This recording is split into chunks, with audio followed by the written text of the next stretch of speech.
இந்த வீடியோவில் நம்ம எதை பற்றி பார்க்க போகிறோன்னா, நம்ம ஐந்தொழிலாளர் விஸ்வகர்மாக்களுக்கு நம்முடைய கோத்திரங்கள் என்னென்ன இது வரைக்கும் தெரியாமல் நிறைய பேர் இருக்கிறாங்க. இப்போ நகை செய்கிறவங்க, கொல்லர்கள், தச்சர்கள், சிற்பிகள், கண்ணார்கள், இவருக்கெல்லாம் அவங்களுடைய கோத்திரங்கள் நிறைய பேருக்கு தெரியல. ஸோ ஒவ்வொருத்தருக்கும் ஒரு கோத்திரம் இருக்குது.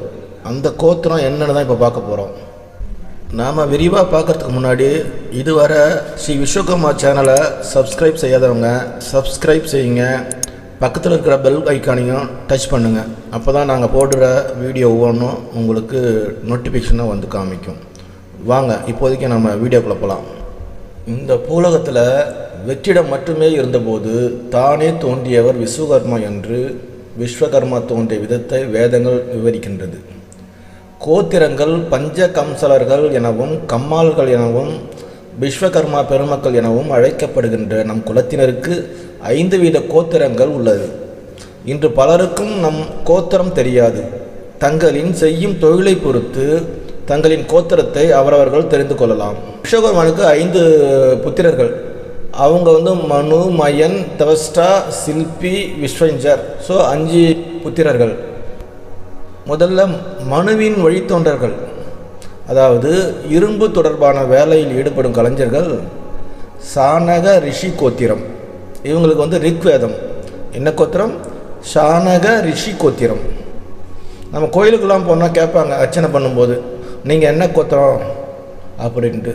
நிறைய பேருக்கு தெரியாது, எனக்கே தெரியாது. இப்போ தான் நான் நூல்கள்லாம் எடுத்து பார்த்து தெரிஞ்சுக்கிட்டேன். ஸோ இரும்பு தொடர்பான வேலை செய்பவர்களுக்கு சானக ரிஷி கோத்திரம். ரெண்டாவது மயன். மயன் வழித்தோன்றர்கள், அதாவது மர வேலை செய்பவர்கள், தச்சர்கள். இவர்களுக்கு என்ன கோத்திரம்னா சனாதன ரிஷி கோத்திரம். சனாதன ரிஷி கோத்திரம். இவங்களுக்கு சாம வேதம். புரிஞ்சுங்களா? சனாதன ரிஷி கோத்திரம்.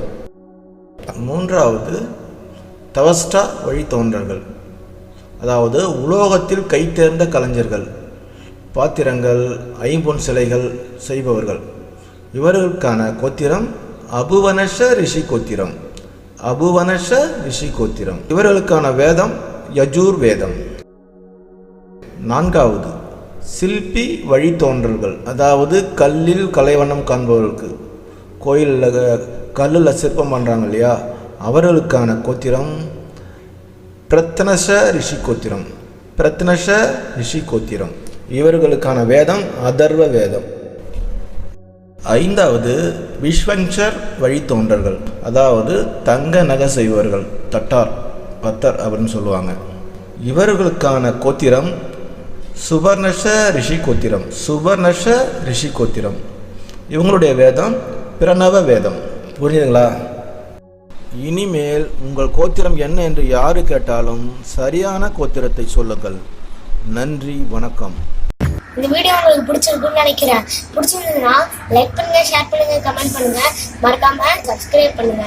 பக்கத்துல இருக்கிற பெல் பட்டனையும் பிரஸ் பண்ணுங்க. அப்பதான் நாங்க போடுற ஒவ்வொரு வீடியோவோட நோட்டிபிகேஷனும் உங்களுக்கு உடனே வந்து சேரும்.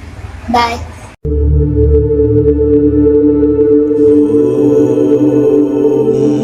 ஸ்ரீ விஸ்வ பிரம்மணே